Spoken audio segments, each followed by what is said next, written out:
Hey everyone, how's it going? Cloud here, and welcome to my guide on the Elemental Workshop Part 4 quest. Now, for this quest you need the following requirements, so you must complete the first 3 parts of the Elemental Workshop. You're also going to need the following skill requirements: level 41 crafting, level 39 runecrafting and thieving, level 40 defense and level 42 smithing. That's it for the requirements. Now onto the items. So you're going to need about 5 each of water, earth, air and fire runes. You will need a knife. The knife in your tool belt won't work, however you can find this during the quest. You're going to need 2 pieces of elemental ore, which you can obtain by killing the earth elementals in the elemental workshop. You guys should remember that from the previous parts to this. You're going to also need 8 pieces of coal. So that's it for the requirements and items. Now onto the quest starting point. So we're currently at the Sorceress Village Lodestone, which can be accessed via the Lodestone network. Now if you don't have this one unlocked, in the description below I have a guide on unlocking the Lodestone network. It's very worthwhile, just helps speed up the completion of the quest if you have full access. From here we're going to head to Sorceress Tower, which is directly sort of south of where we are now. So if you just watch where I'm going, and I'll take you to the quest starting point.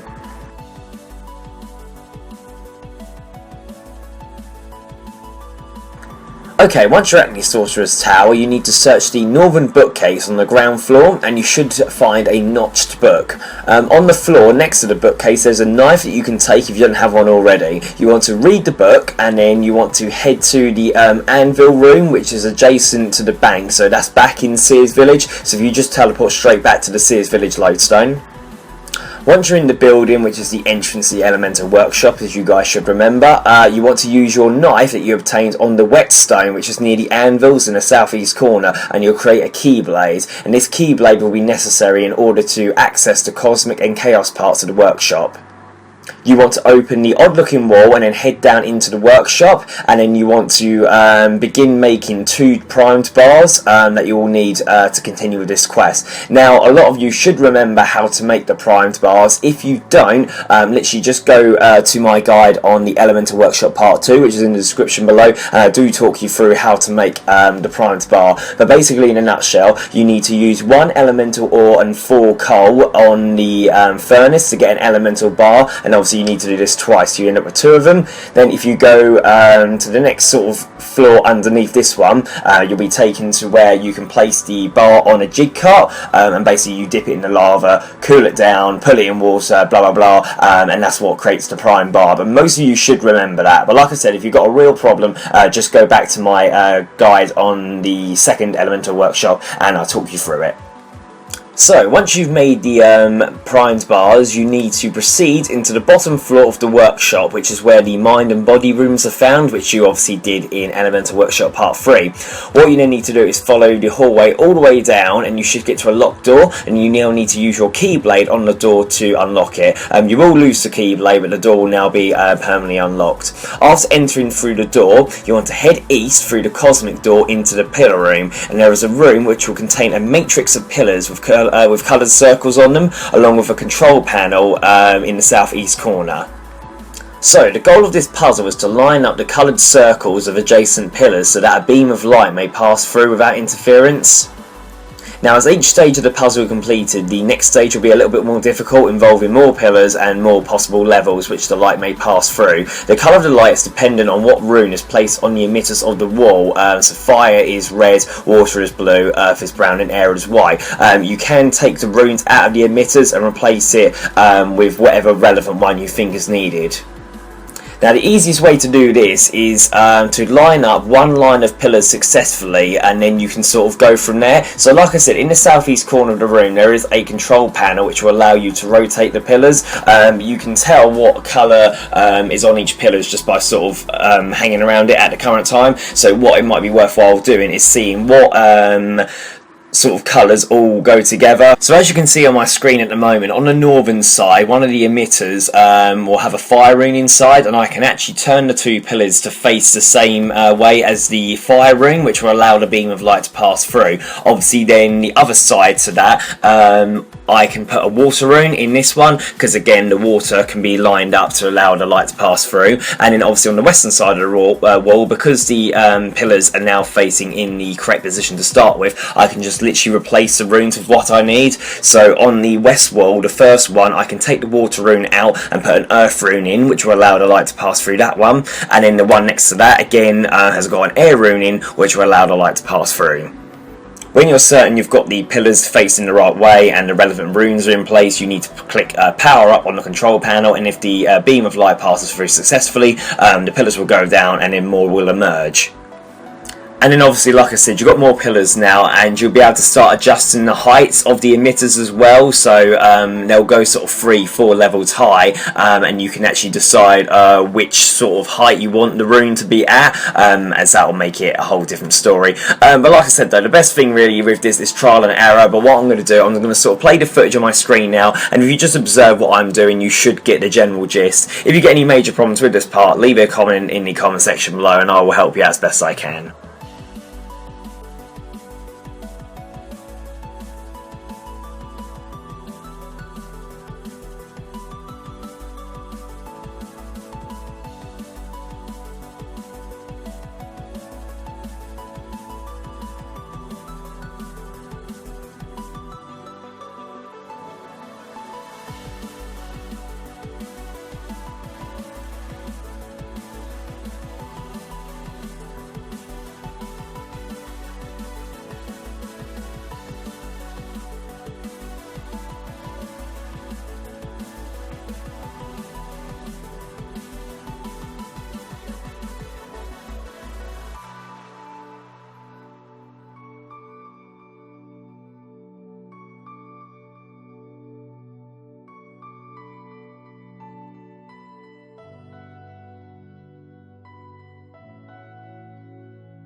So, after you've completed all 3 puzzles, you want to click or right click on the draining machine in the very southeast corner to operate it, and this will start a cutscene where the automaton in the machine is activated and opens the chaos portion of the workshop.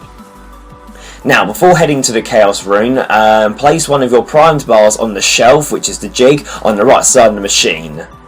You then want to return to the control panel and power it up. Now one of the pillars will have turned after you've powered up the machine, so all you need to do is operate the control panel and then just correct that one pillar, and once you power up the machine again, it will then turn your primed bar into a cosmic bar. So once you've retrieved the cosmic bar, you need to head upstairs and use the anvil on the top to create some cosmic gloves, as you're going to need these for the next section of the quest.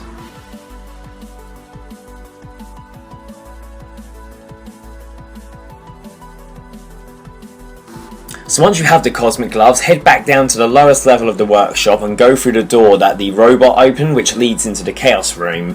In the northwest corner you'll find a shabby book on the table, and you want to take this and read it. Now the basic idea of this puzzle is to give the robot commands by feeding an instruction cube with an address cube into the machine. The player, obviously yourself, will be able to use the device to select which 2 cubes you want sent in to the machine. Now you'll notice on the southeast side of the machine there are a series of levers. The 2 on the south facing wall operate the rams, which send the cubes into the CPU, and the 4 other levers all activate the conveyor belt, moving the cubes on it either 5 steps or 1 step in either direction. So if you just test them them out now, you'll know which ones are which. And obviously you can hover your mouse over the cubes on the conveyor belt to find out which ones are which, so then you can work out where you've got to put them. So to get past this part of the quest, this is what you need to do. So using the conveyor belt, you need to get the following. So the two cubes that you need are Get and Nature. So obviously use the relevant levers to get the Git cube on the sort of left side of the CPU bit, just on this section here, and then obviously use the lever to put it in. And then the same with the Nature cube, you want that on the right side of the CPU, and then again use the relevant lever. Once you put those two cubes in, it will tell them to get the cube on the shelf near the Nature token. Now you've done that, use the conveyor belt to use the command put and mind.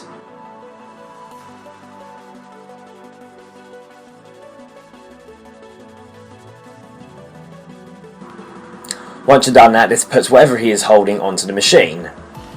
So this should have now put the cube with the lore rune onto the conveyor belt. So next what you need to do is give him the commands Git and Cosmic.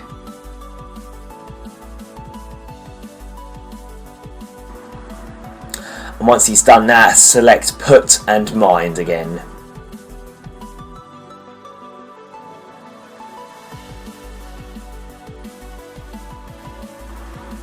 This should now have put the cube with the fire rune onto the conveyor belt.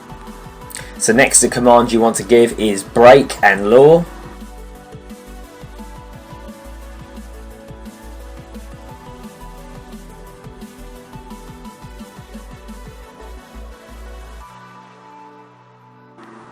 Once you've done that, use the commands Git and Fire.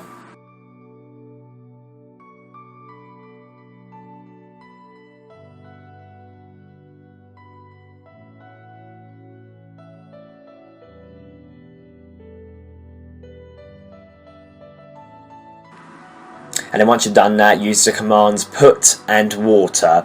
This should then put a blank token on the workbench, and then what you need to do is carve it using a chisel and hammer in your tool belt, and you'll receive an Astral Token. You then want to use this token on the broken Astral sort of slab to replace it. So now to break the second wall, the robot needs to get the Earth Cube, which requires getting the Astral Cube first, so this is what you need to do. So first give him the commands Git and Body.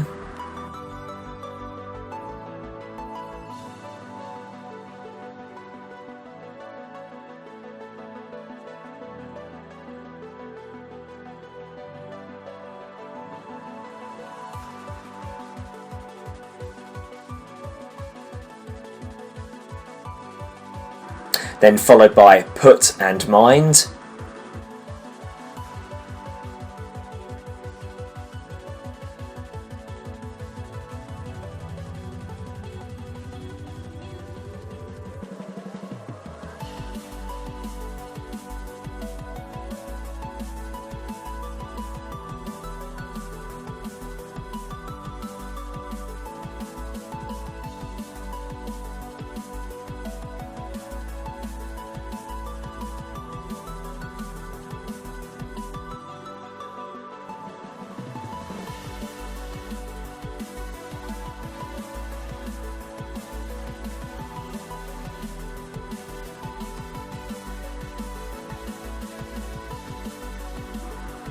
Then do the commands Git and Astral.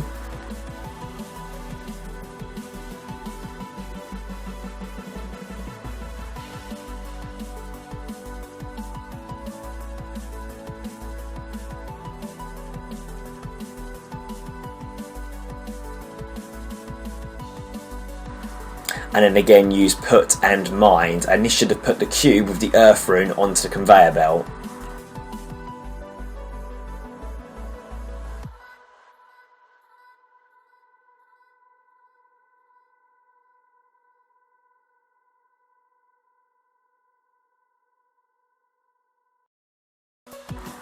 Next you want to use the commands Break and Earth.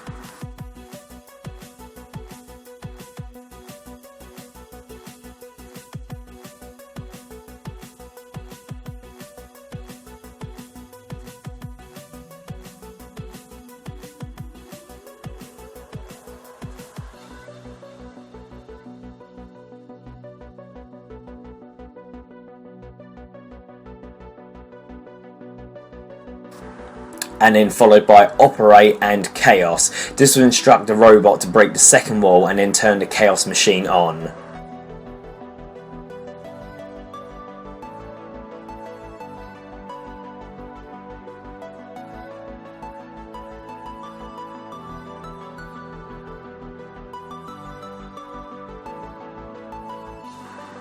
Now, you cannot safely use the Chaos Machine unless you've equipped the cosmic gloves you made earlier, otherwise you will take damage and have to instruct the robot to turn it back on. So, once you're properly prepared, place a primed bar on the machine table and then operate the draining machine to charge it into a chaos bar, again making sure you've got your cosmic gloves on. The machine will drain your thieving level by 39, and obviously if you want to make more chaos bars, you must go back to the CPU and again enter operate and chaos. So every time you want to power up the chaos bar, you just need to do those two commands. So to complete the quest, you must now go back upstairs to the workbench or anvil and then use your chaos bar to make a chaos pair of chaos boots. So once you've made the chaos boots, it will come off. Congratulations, you completed the Elemental Workshop Part 4 quest. You're awarded 2 quest points, 9,000 crafting experience, 7,500 runecrafting experience, 50 pieces of coal noted, the ability to make and equip elemental, cosmic and chaos equipment, ability to make boot and glove equipment from all known elemental metals, 2 Shajana keys and 2 hearts of ice. So there we go, quest complete. Like obviously the elemental series as it is, there is obviously a few different puzzles to solve, but personally I found these were a lot easier than they were in the third one. I know a lot of you will know exactly what I'm talking about. That quest was an absolute nightmare, so this one seems like a walk in the park compared to that. The conveyor part you shouldn't have much problem with as long as you're making sure you put the correct cubes in the function properly. I think the only one you may have a little bit of difficulty with is the one with the pillars. Like I said, if you just watch that clip of what I was doing, it should make sense to you what kind of thing you need to do. And obviously, like I said, if you do run into a problem at any stage of this quest, then leave a comment in the comment section below. And obviously, I'll get back to you as quick as I can. If not, thank you very much for watching. Please make sure you like, favourite, comment, subscribe, and don't forget to share with your friends. Cheers, guys. Bye-bye.